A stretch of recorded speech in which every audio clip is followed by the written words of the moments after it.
मुच्यते पूर्णस्य पूर्णमादाय पूर्णमेवावशिष्यते।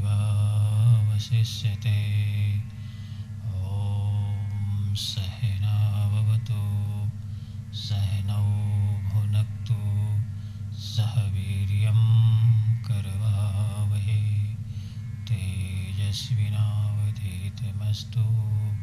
मा विद्विषावहै।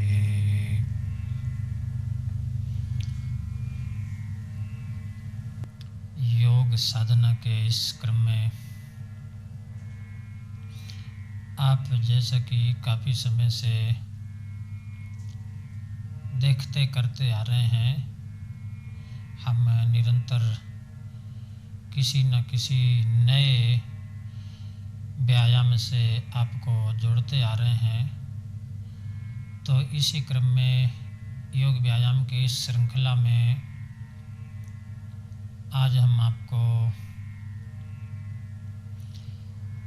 पैरों से संबंधित कुछ व्यायाम बताने जा रहे हैं।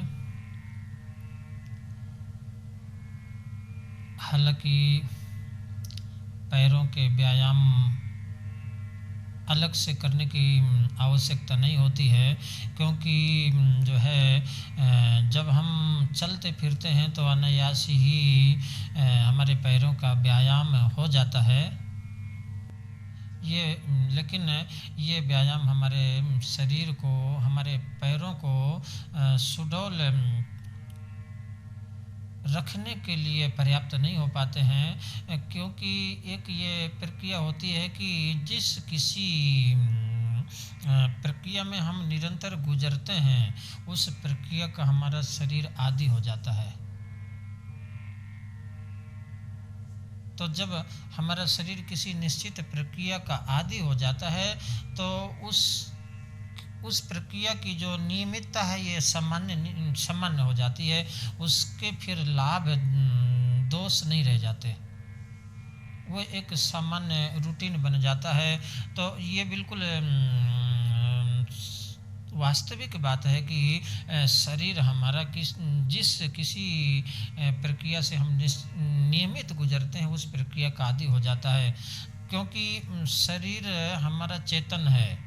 जड़ वस्तु में भी अगर किसी नियमित प्रक्रिया का निरंतर अगर प्रयोग किया जाता है तो उसमें भी जो है उसका असर होता है। जैसे कि जो है प्राचीन समय में कुआं से पानी निकालने के लिए पत्थर पर रस्सी को खींचा जाता था। तो हालांकि पत्थर जड़ होता है, लेकिन निरंतर जो है उस पत्थर पर जब पानी खींचने के लिए रस्सी का प्रयोग किया जाता है तो उस पत्थर में भी जो है रस्सी की वजह से गोल निशान जो है गोल धारी पड़ जाती थी। तो जब जड़ वस्तु एक नियमित प्रक्रिया के कारण प्रभावित होती है तो ये हमारा शरीर ये चेतन है। तो चेतन को प्रभावित होना बिल्कुल सहज बात है, इसमें जो है कुछ भी अतिशयोक्ति नहीं है। ये चेतन शरीर हमारा जिस किसी नियमित प्रक्रिया से गुजरता है तो उस प्रक्रिया का आदी बन जाता है। और जब ये किसी नियमित प्रक्रिया का आदी बन जाता है तो उसके लाभ या दोष फिर शरीर को प्रभावित नहीं करते, वो एक सहज शारीरिक नियमित रूटीन में आ जाता है। तो जैसे कि हम नियमित चलते फिरते हैं, बहुत से लोग हैं प्रातःकाल उठ करके थोड़ा नित्य नियम से निवृत्त होकर के और फिर जो है 2-4 किलोमीटर 5 किलोमीटर जो है चलते हैं, जिसको कि जो है मॉर्निंग वॉक बोला जाता है। मॉर्निंग वॉक बहुत से लोग करते हैं, लेकिन अगर मॉर्निंग वॉक करने वालों से पूछा जाए तो वो यही बोलेंगे कि पहले तो अच्छा लाभ होता था लेकिन अब जो है कोई लाभ नहीं होता। तो इसका यही कारण है कि जब हम जो है 2 महीने 4 महीने 6 महीने लगातार 2-4 किलोमीटर सुबह सुबह चलते हैं तो 2-4 महीने 2 महीने 4 महीने तो हमको अच्छा लाभ महसूस होता है, अच्छी जो है शरीर में ताजगी महसूस होती है। ऐसा लगता है कि जैसे जो है हमारा शरीर जो है काफ़ी कुछ जो है स्वस्थ हो रहा है।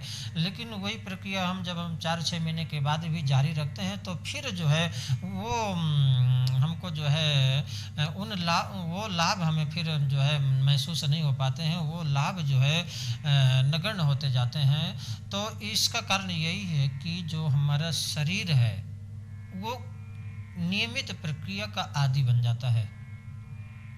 तो जैसा कि हम नियमित चलते फिरते हैं, लेकिन उससे जो है हमारे पैरों को कुछ अलग से लाभ नहीं प्राप्त होता है, वो एक नियमित प्रक्रिया में आ जाता है। तो पैरों को स्वस्थ और सुडौल बनाए रखने के लिए हमें जो है समय समय पर ये पैरों का व्यायाम करना जरूरी है।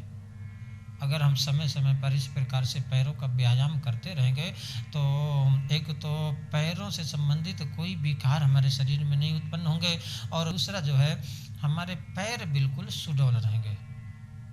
तो अब हम जो है पैरों का व्यायाम प्रारंभ करते हैं।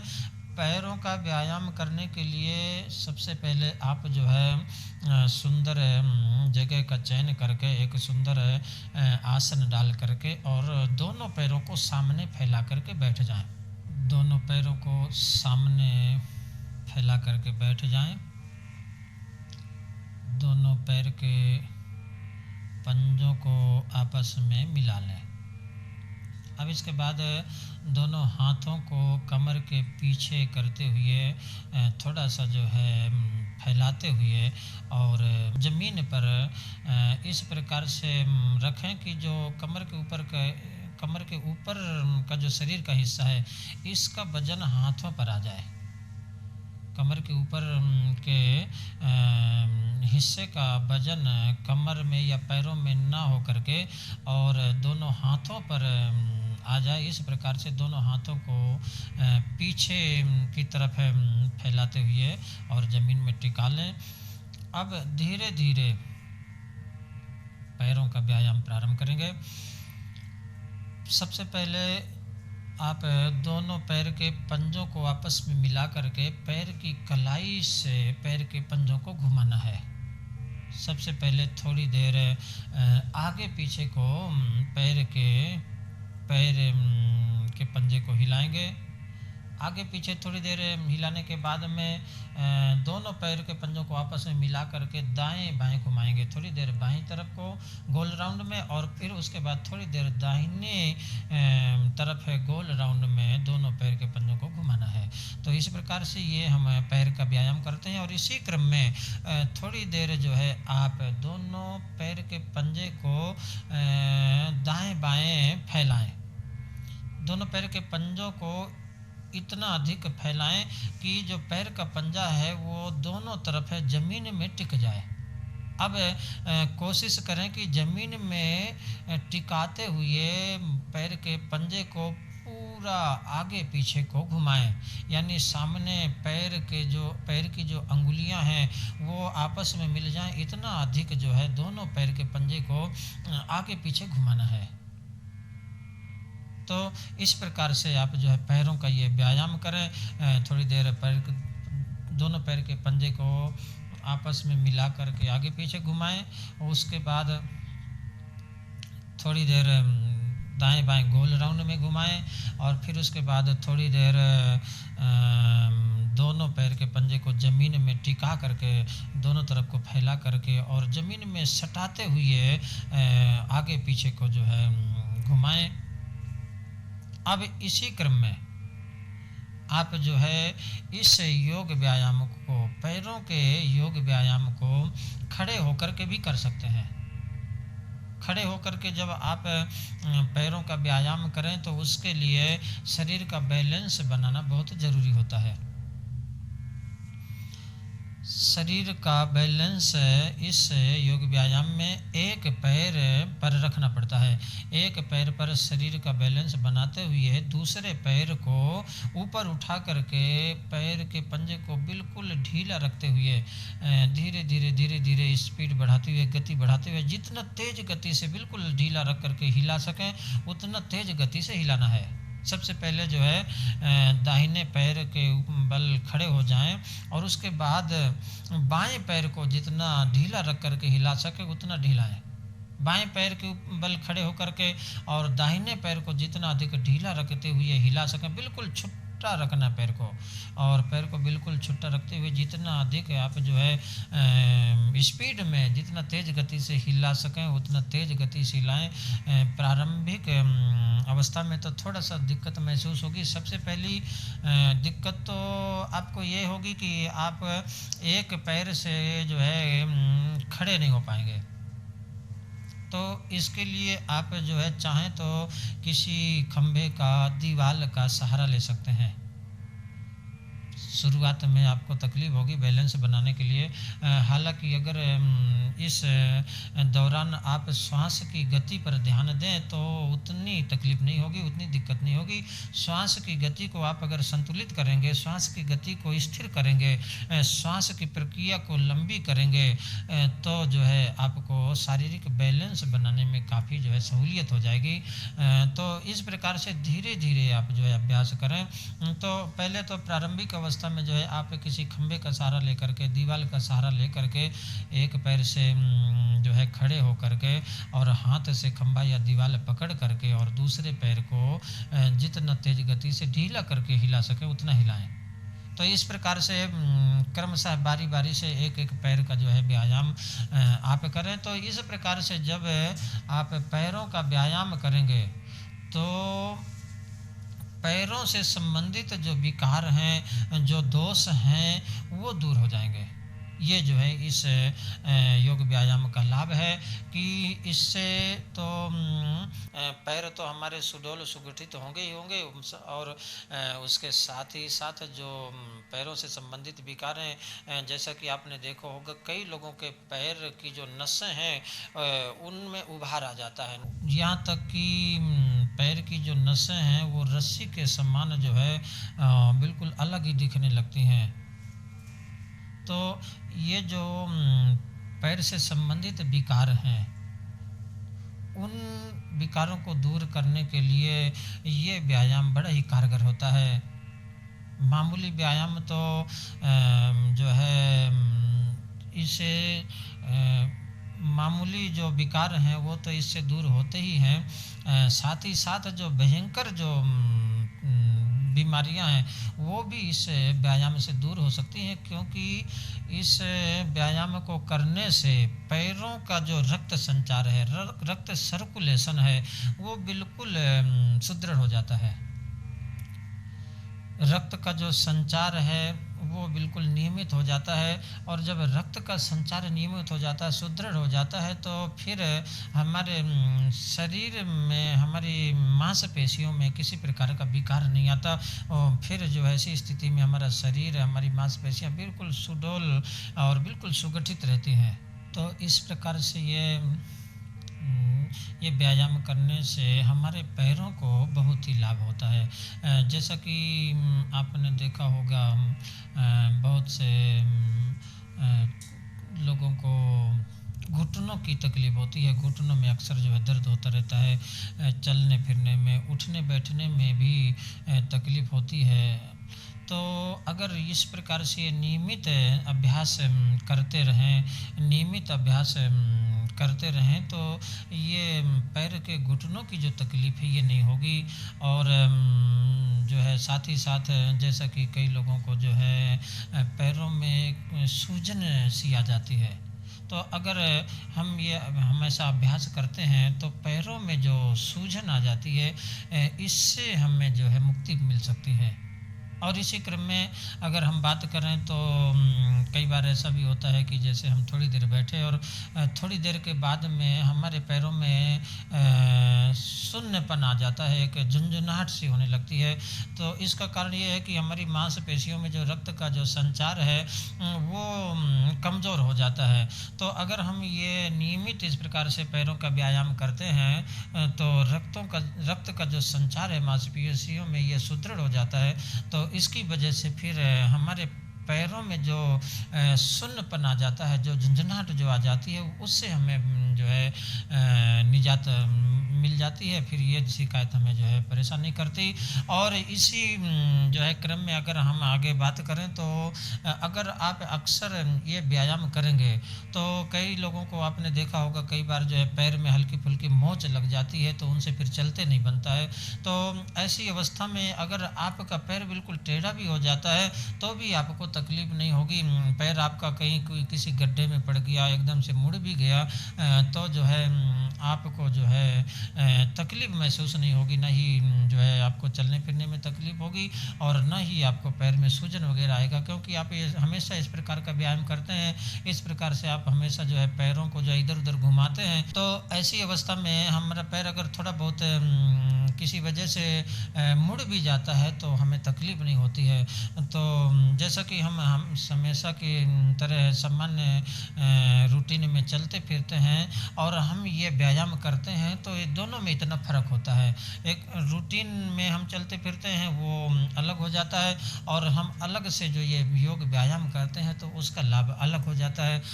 तो ये जो है योग व्यायाम करके और आप जो है ये लाभ, इस प्रकार से लाभ प्राप्त कर सकते हैं। और जैसा कि हम हमेशा कहते हैं कि इन योग व्यायामों के साथ में आपको आध्यात्मिक पृष्ठभूमि को लेकर चलना चाहिए। आध्यात्मिक जो है वातावरण को आध्यात्मिक वातावरण का सामंजस्य बनाते हुए अगर आप ये योग व्यायाम करेंगे तो इसमें आपको और अधिक लाभ प्राप्त होगा। आपको आध्यात्मिक संतुष्टि भी इससे प्राप्त हो सकती है। तो आप जो है ये योग व्यायाम नियमित प्रक्रिया में जो है चाहे तो बदल बदल करके करते रहें। तो इससे जो है इस व्यायाम से पैरों के इस व्यायाम से आपके एक तो पैर सुडौल होंगे, सुगठित होंगे, साथ ही साथ जो है पिंडलियाँ आपकी जो है सुगठित होंगे, सुदृढ़ होंगी, आपके जंघाएं जो है सुदृढ़ होगी, आपकी कमर जो है सुदृढ़ होगी। कमर के भी विकार इससे दूर होते हैं। तो ये जो है अनेक प्रकार के इस व्यायाम से लाभ होते हैं। और इसी इसी प्रकार से दोनों पैरों को घुटने से हल्का सा मोड़ते हुए, यानी कि पैर के घुटनों को ज़मीन से करीब 10 इंच से 1 फुट तक ऊपर उठा करके और दोनों पैर के पंजों को आगे पीछे करते हुए पैर का व्यायाम भी हम कर सकते हैं। जैसा कि आप जो है देख रहे हैं, ये पैरों को हल्का सा हमने अपनी तरफ को सिकोड़ा और घुटनों को ऊपर उठाया। अब जो है पैर के पंजों को आगे पीछे घुमाना है। जितना अधिक जो है पैरों को ढीला करते हुए, पैरों में लोच बनाते हुए आप आगे पीछे घुमा सकें, उतना अधिक जो है पैरों को ढीला करते हुए आगे पीछे घुमाएं। तो इस प्रकार से जो है ये पैरों का व्यायाम होता है।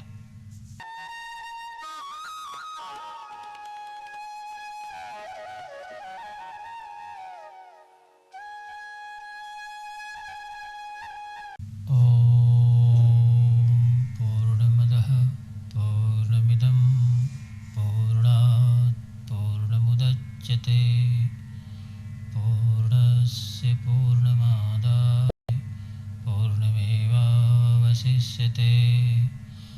ॐ सहनाववतु सहनौ भुनक्तु सह वीर्यं करवावहै तेजस्विनावधीतमस्तु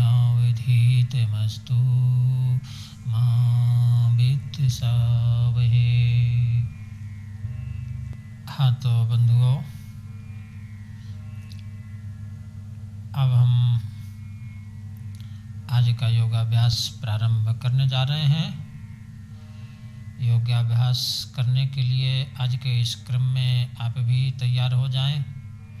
जैसा कि हम पहले भी कई बार आपको बता चुके हैं कि योगाभ्यास करने के लिए सबसे पहले हमें शारीरिक तैयारी करनी होती है।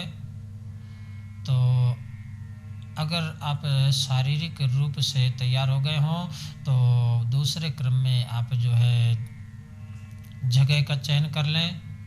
जगह के चयन में जैसा कि योग साधना के क्रम में आवश्यक होता है खुली जगह का चयन। खुली जगह का चयन करके आप एक सुंदर आसन डाल करके बैठ जाएं।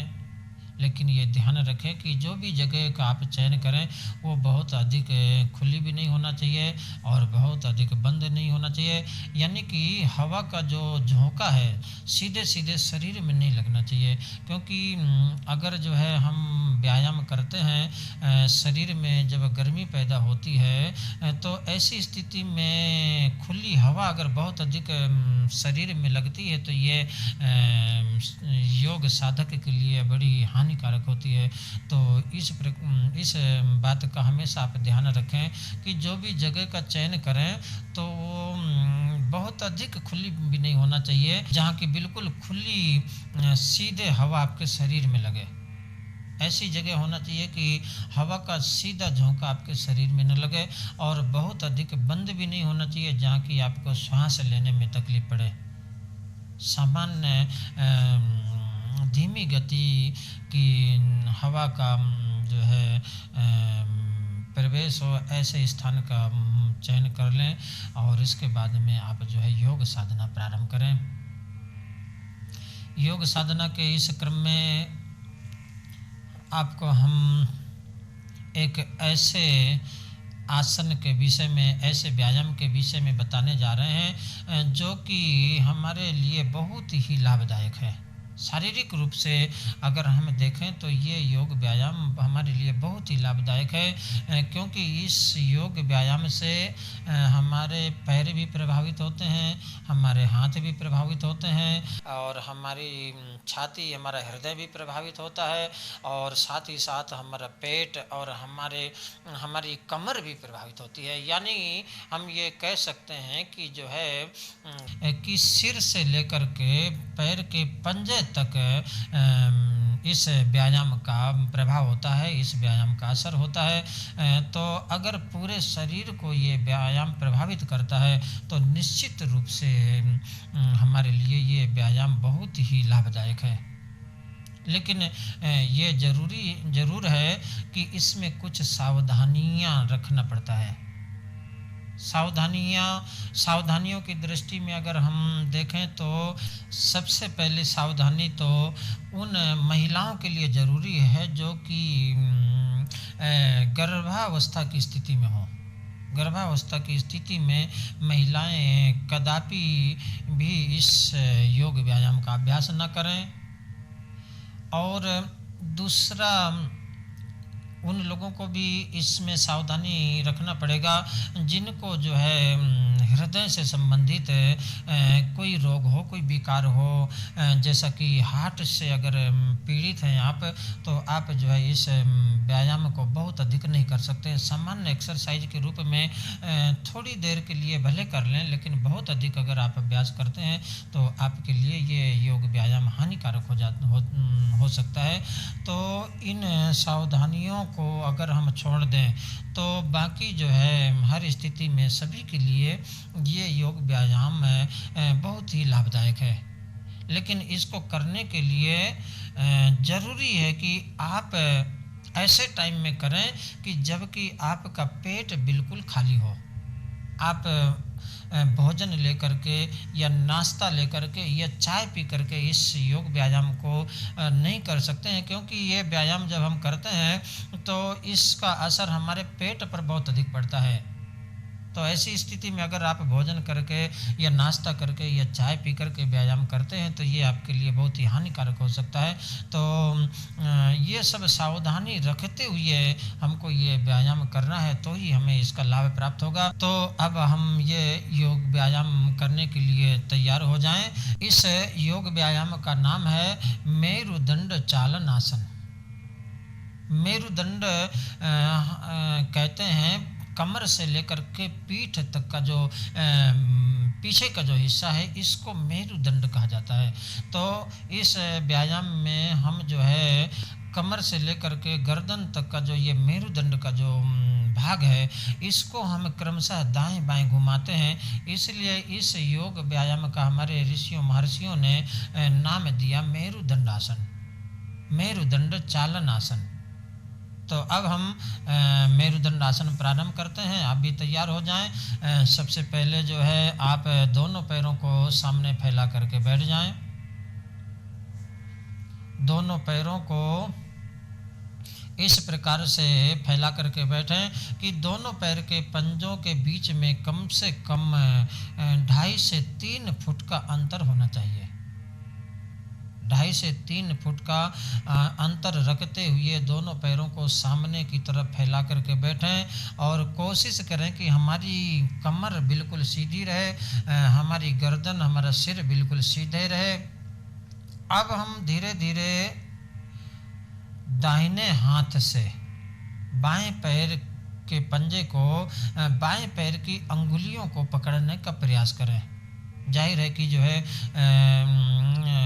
एकदम से आपको करने में थोड़ा सा दिक्कत होगी, तकलीफ होगी, लेकिन हमारे छोटे छोटे बच्चे इसको बड़ी आसानी से कर सकते हैं और बड़े बुजुर्ग भी इसको कर सकते हैं, लेकिन उनको थोड़ा सा अभ्यास करना पड़ेगा। थोड़े अभ्यास के बाद में आपको लाभ होगा, आपसे ये सहज में ही बनने लगेगा, लेकिन तभी संभव होगा जब आप लगातार इसका अभ्यास करेंगे। तो धीरे धीरे श्वास की गति को साधते हुए, श्वास की गति को संयमित करते हुए दाहिने हाथ से बाएं पैर के पंजे को, बाएं पैर की अंगुलियों को पकड़ने का प्रयास करें। अब बाएं हाथ की हथेली को, बाएं हाथ को पीछे की तरफ फैलाना है। दाहिने हाथ को बाएं पैर के पंजे में स्थिर करके अगर आपसे हो सके तो बाएं हाथ को पीछे की तरफ बिल्कुल सीधा ऊपर की तरफ उठाते हुए हाथ की हथेली को आसमान की तरफ तानते हुए घुमाना है। हमारा जो है बायां हाथ घुटने से बिल्कुल सीधा होगा और हाथ की जो हथेली है, हाथ का जो हिस्सा है वो आसमान की तरफ तना हुआ रहेगा। जितना अधिक आप बाएं हाथ को आसमान की तरफ सीधा रखते हुए तान सकें उतना अधिक ताने। और इसके बाद आप जो है कोशिश करें कि हमारी जो दृष्टि है, हमारी जो नज़र है, यानी कि हमारे सिर का हिस्सा पीछे की तरफ घुमा हुआ रहे। हमारी जो दृष्टि है वो बाएं हाथ की हथेली में स्थिर होना चाहिए। दाहिना हाथ बाएं पैर के पंजे में लगाएं, बाएं हाथ को पीछे की तरफ आसमान की तरफ ताने। अब जो है हम धीरे से सिर को पीछे की तरफ मोड़ते हुए दृष्टि को बाएं हाथ की हथेली में स्थिर करें। इस प्रकार से ये मेरुदंड चालन आसन की एक आकृति होती है। अब हम दूसरी आकृति में आते हैं। दूसरी आकृति में हम बाएं हाथ से दाहिने पैर के पंजे को पकड़ते हैं। बाएं हाथ से दाहिने पैर के पंजे को, दाहिने पैर की अंगुलियों को पकड़ते हुए अब हम धीरे धीरे दाहिने हाथ को, जैसा हमने बाएं हाथ को पीछे की तरफ ताना था उसी प्रकार से अब हम जो है दाहिने हाथ को पीछे की तरफ तानेंगे। हाथ की हथेली को बिल्कुल सीधा रखेंगे, हाथ को बिल्कुल घुटने से सीधा करते हुए ऊपर आसमान की तरफ जितना अधिक तान सके उतना अधिक तानेंगे। और इसके बाद कोशिश करें कि हमारी जो दृष्टि है दाहिने हाथ की हथेली में स्थिर हो जाए, यानी कि गर्दन हमारी, सिर हमारी पीछे की तरफ जितना अधिक मुड़ सके उतना अधिक हम मोड़ें। और इसी प्रक्रिया को हम 2-3 बार धीरे धीरे करें। एक बार दाहिने हाथ से बाएं पैर को पकड़ करके बाएं हाथ को पीछे की तरफ ताने, फिर बाएं हाथ से दाहिने पैर के पंजे को पकड़ करके दाएं हाथ को पीछे की तरफ ताने। 2-3 बार, 4 बार, 5 बार इस प्रक्रिया को हम धीरे धीरे करें। और उसके बाद हम इस योग व्यायाम को तीव्र गति से भी कर सकते हैं, यानी कि हम दोनों हाथों को जल्दी जल्दी दाएं बाएं घुमा सकते हैं। लेकिन जब हम तीव्र गति से करें, शरीर को ढीला रखते हुए दोनों हाथों को दाएं बाएं घुमाएं, तो उस समय ध्यान रखना जरूरी है कि हमारे दाहिने हाथ की हथेली बाएं पैर के पंजे में लगना चाहिए और बाएं हाथ की हथेली हमारे दाहिने पैर के पंजे में लगना चाहिए। एक हाथ पीछे की तरफ जो हाथ हम ले जाएं वो अधिक से अधिक आसमान की तरफ सीधा तना हुआ रहे, और दूसरा हाथ जो सामने की तरफ हम ले जाएं वो पैर के पंजे में, पैर की अंगुलियों में लगना चाहिए। इस प्रकार से आप जो है शरीर को ढीला रखते हुए ये मेरुदंड चालन आसन तेज गति से भी कर सकते हैं। अब अगर हम शारीरिक लाभ की बात करें तो हमें इसका सबसे अधिक लाभ ये होता है कि इससे हमारी जो श्वसन प्रक्रिया है वो मजबूत होती है। हमारी जो श्वास की गति है वो लंबी होती है, श्वास की जो गति है वो सुदृढ़ होती है। क्योंकि जब हम दोनों हाथों को क्रमशः दाएं बाएं आगे पीछे घुमाते हैं तो उसी प्रकार से हम श्वास की गति को भी संयमित करते हैं। जैसे जैसे हम दाएं बाएं धीमे या तेज गति से हाथों को घुमाते हैं तो उसी प्रकार से उसी प्रक्रिया में हम श्वास की गति को भी अंदर बाहर करते हैं। जैसा कि उदाहरण के रूप में हमने दाहिने हाथ को पीछे की तरफ ताना तो ऐसी स्थिति में श्वास हमारी बाहर निकल जाएगी, और जब हम दाहिने हाथ को सामने की तरफ लाते हैं तो श्वास हमारी अंदर जाएगी, और नियमित रूप से यही प्रक्रिया हमारी श्वास की चलती रहेगी। हाथ जब पीछे की तरफ ले जाएं तो श्वास अंदर हो, और जब श्वास हाथ को हम अंदर सामने की तरफ लाएं तब श्वास को हम बाहर निकाल दें। हाथों के व्यायाम के साथ, पैरों के व्यायाम के साथ साथ इस मेरुदंड चालन व्यायाम में श्वासों की गति पर भी हमें ध्यान केंद्रित करना पड़ता है, यानी कि इसी प्रक्रिया में श्वास को भी हमें जोड़ना पड़ता है। तो हमें श्वास की गति को बढ़ाने का इससे लाभ प्राप्त होता है। और इसके बाद में जो लाभ हैं वो है हमारी कमर को इससे बहुत अधिक लाभ प्राप्त होता है। कमर से संबंधित अगर किसी को शिकायतें हैं, कमर में अगर मोटापा है, कमर में अगर दर्द होता है, उठने बैठने में अगर तकलीफ होती है, तो जो है ये विकार इस व्यायाम से बहुत जल्दी दूर हो जाते हैं। ज़्यादा समय नहीं लगता। ये आप एक आध महीने 2 महीने ही अगर लगातार इसका व्यायाम करेंगे तो निश्चित रूप से आपकी जो कमर है वो सुडौल होगी, सुगठित होगी। कमर से संबंधित जो शिकायतें हैं वो दूर हो जाएंगे। और इसके बाद दूसरा लाभ हमें ये होता है कि हमारे पैर का जो भारीपन है, पैर का जो मोटापा है वो जो है सुगठित हो जाता है, पैर का मोटापा दूर हो जाता है, पैर का जो भारीपन है वो दूर हो जाता है। और इसके बाद तीसरा लाभ हमें ये प्राप्त होता है कि हमारे जो कंधे हैं ये सुडौल होते हैं। और इसके साथ साथ इस योग व्यायाम से हमारे हाथों को भी लाभ प्राप्त होता है। हाथ हम जब दाएं बाएं घुमाते हैं तो निश्चित रूप से हमारे हाथ बिल्कुल फ्री रहते हैं। तो इससे जो रक्त का सर्कुलेशन है ये बढ़ता है।